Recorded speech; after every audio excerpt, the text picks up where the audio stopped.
Hi you guys, welcome to my channel, or welcome back. If you are new, my name is Justine and I am a mom of 3. I work full-time, currently not at the moment. I have stated this in a past video. I'm currently on a disability, so I will be returning back to work within the next month or so. But I am a full-time LVN. I work in a dermatology office right now, and I really enjoy being in a dermatology office and working in a medical office as an LVN, because if you're not familiar with LVNs, the vast majority usually work in nursing homes or home health and things like that. So I just wanted to record a video because I've been getting a lot of questions about the specific program that I attended, and I actually found some new updates for the program that I attended that will be starting in the near future. So I wanted to share with you guys what the prerequisites are, what to expect out of the program, the duration of the program, the cost of the program, and things like that. So I know these are questions that have come into my comments multiple times, and I figured now would be a good time to sit down, as I just got the new information for the upcoming program, the same program that I attended. So I'm gonna go ahead and put somewhere on the screen here the screenshot that I took of the program details, and I'm basically going to read them to you and let you know if it's similar to the program when I attended it, the cost and things like that, any differences. I'm gonna go ahead and read here. The vocational nursing program, it's in Northern California. I am in Northern California. Is a Monday through Friday. It's a full-time LVN program. It was from 8:30 to 1:15. Program in the future is going to be starting January 9th of 2023. And it has an approximate end date of May 3rd, 2024. The fee for it is $14,800. The main difference with that is my program was about the same duration, so it's about a year and a half. However, my program was probably just under $12,000, so it has been raised by a couple thousand, which is still a really good deal for a private LVN program, because if you look up programs in Northern California area, or in California period, for a private program, they run between probably $30,000 and $40,000. So that is really good. And the program times, right now it says times and days may vary. For my program, it was a Monday through Friday, every other weekend or some weekends. We had clinicals on Saturdays, and the time for the program says 8:30 to 1:15 for theory, which is basically your main classroom time, your learning time. And clinicals would be from 6 a.m. to 6 p.m. and these are varying times. So with my program, when we did clinicals, we were usually gone by 3 o'clock. We would get there about 6 or 6:30, and then we would have a lunch time, and we would usually leave from whatever facility we were doing our clinical in by about 3. We were to use the remaining time to study. We could even stay at the facility and, you know, do homework and things like that, or ask questions, but we didn't want to be in the way, so usually we would just leave. The times and fee are pretty similar, just a little few, you know, minor differences. They are 3 modules, which was the same for my program. There was 3 modules, basically like 3 semesters. The vocational nursing program is a 600-hour for theory and 1,000 hours for clinical. So this is required by the state of California in order for you to sit for your NCLEX to get your nursing license. There are 3 modules in the program. Module 1 emphasizes nursing fundamentals. This module includes orientation, a review of basic nursing care, which is like your CNA. CNA is a requirement to go into this program, so you do have to have that. They're gonna basically go over your anatomy and physiology just very briefly, and nutrition principles, psychology concepts, gerontology overview, pharmacology with medical math, oral and parenteral medications, experience, pre and post-operative care, cardiovascular system, the respiratory system, endocrine system, eye and ear disorders, and the gastrointestinal system will be reviewed with theory and clinical experience, all in module 1. That is a lot. And I don't have the details from when I started my program. I'm sure it's very similar as far as the systems and what we learned in each module, but it does sound like a lot and it's very intimidating. But if you have the right mentality and the right structure and study system down, you'll be fine. Module 2 emphasizes in medical surgical concept. Includes oncology, genitourinary nursing, gynecological nursing, neurological nursing, orthopedic, rehabilitation, home health, hematological and lymphatic and immune system nursing, as well as emergency nursing, and leadership and supervision in nursing will be reviewed with theory and clinical experience as well. So as I said, I'm a mom of 3. I have a little one in the background who wants to get out of her high chair. I'll be right back.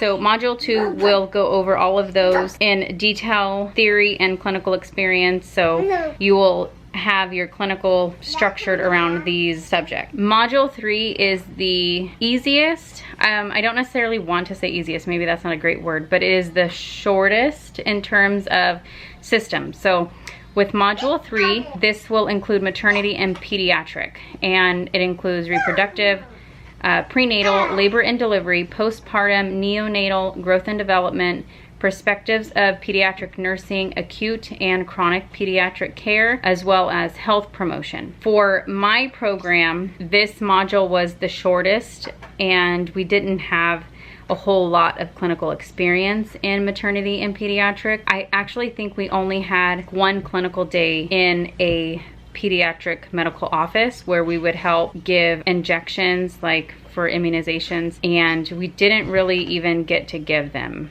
Now that I'm thinking about it, we would watch the medical assistants, and so we did learn about the different types of immunizations and like the schedule of the immunizations. For my experience as well, for labor and delivery, I got really lucky. The hospital that we went to was actually getting ready to close down. I was in the first group to go to labor and delivery clinical, and I got to be included in a C-section as well as a vaginal birth. So I was super lucky in being able to experience that, because I think a couple of groups after my group, the other girls did not get to go to a labor and delivery clinical. They just had to basically watch videos. So after my group, the rest of the girls, they had to basically watch videos for their clinical experience, which it really sucks, especially if you are somebody who is looking forward to maternity care and pediatric care. So I was super excited because I have always wanted to be a labor and delivery nurse. That was a great experience. Another thing that I just realized for the program that I attended, it's saying that they have a 72-week part-time program. So I don't know what that would look like, because that wasn't available when I was in my program. Or they have a 36-week full-time program, which is basically what I did.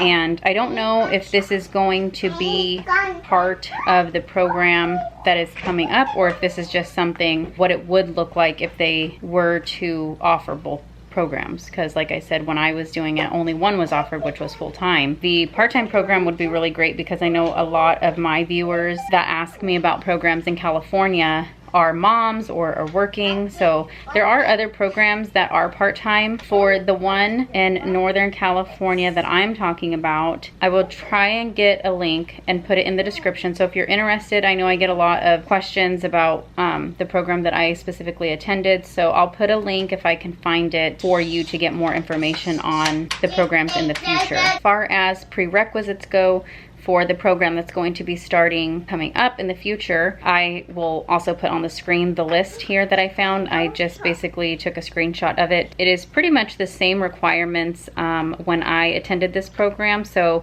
of course, like I was saying, you do have to have a current CNA certification or proof of current enrollment into the program. Because it is such a short program, you can get that done before the LVN program begins. So you also have to have a high school diploma or a GED. You have to furnish official transcripts, and if you attended a school in another country, you will also need to bring the transcripts and have them evaluated. ATI and T-score with the basic level or higher, which is the 62% or higher. The anatomy and physiology, medical terminology courses with a grade of C or better, so that was still the same for me. Proof of basic computer literacy, on school transcript or letter from your employer testing your skills, or a pass. You can pass their basic computer literacy test. So you can, these are free. You can go into any job assistant place in your area and ask for a keyboarding test, basically is what it is for me anyway. So you can ask for a basic computer literacy test, it looks like is what they're stating here. They're free. I don't think you have to have an appointment, but due to what's going on right now with the pandemic, you might have to schedule an appointment. You might want to call in advance. You also have to have a negative TB test or a negative chest x-ray.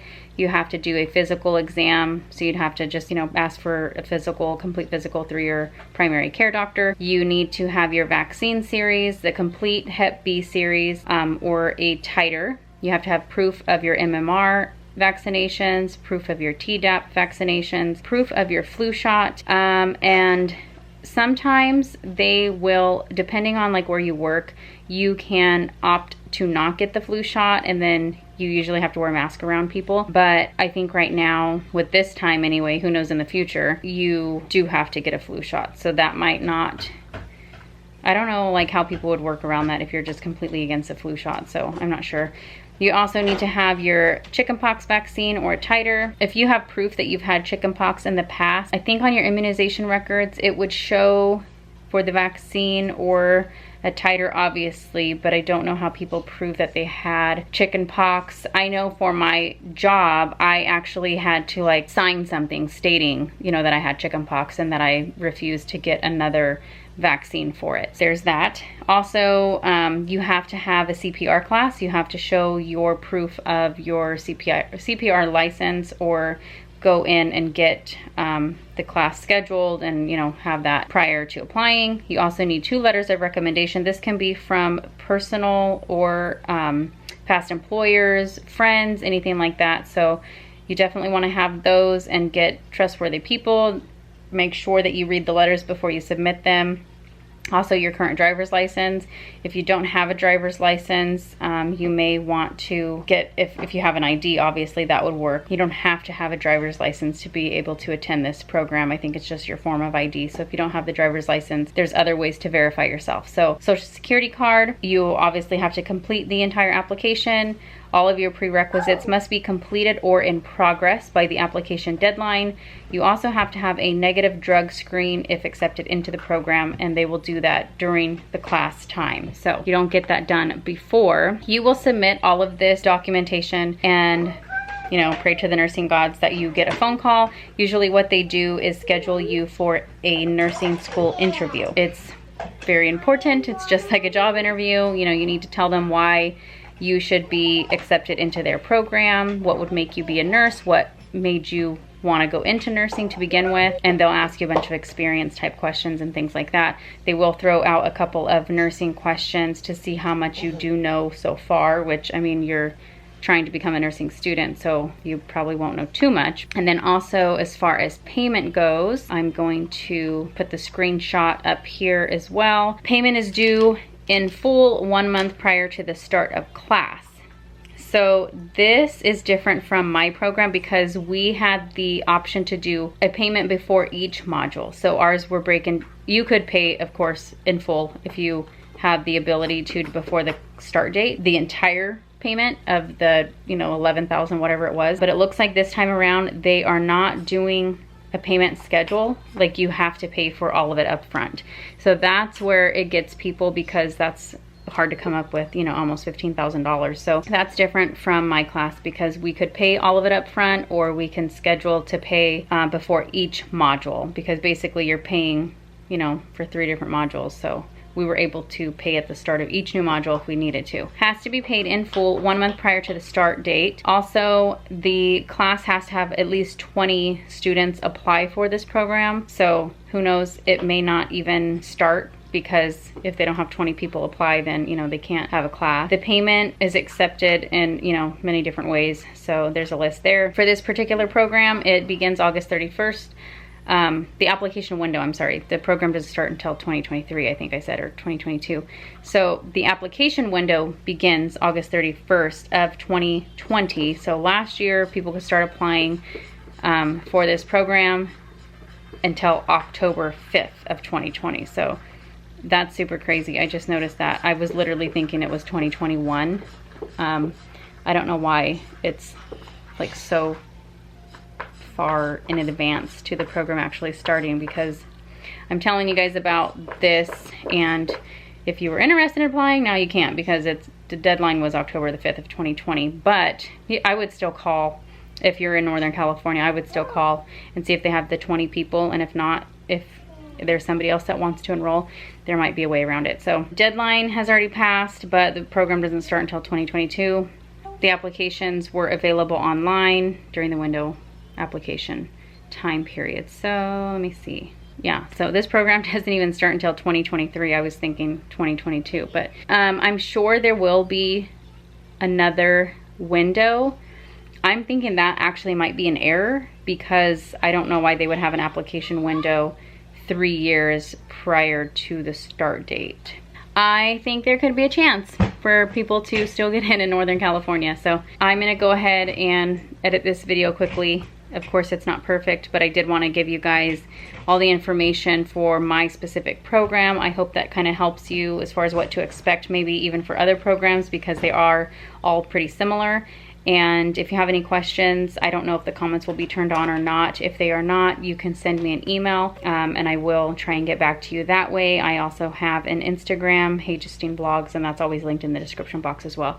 If you like this video, please give it a thumbs up and subscribe if you have not already. I'm gonna get this video edited to the minimal and get it posted for you guys. So thank you for watching, and good luck in your future nursing journey. Can I be around you for motivation? Just a little while now. A simple question.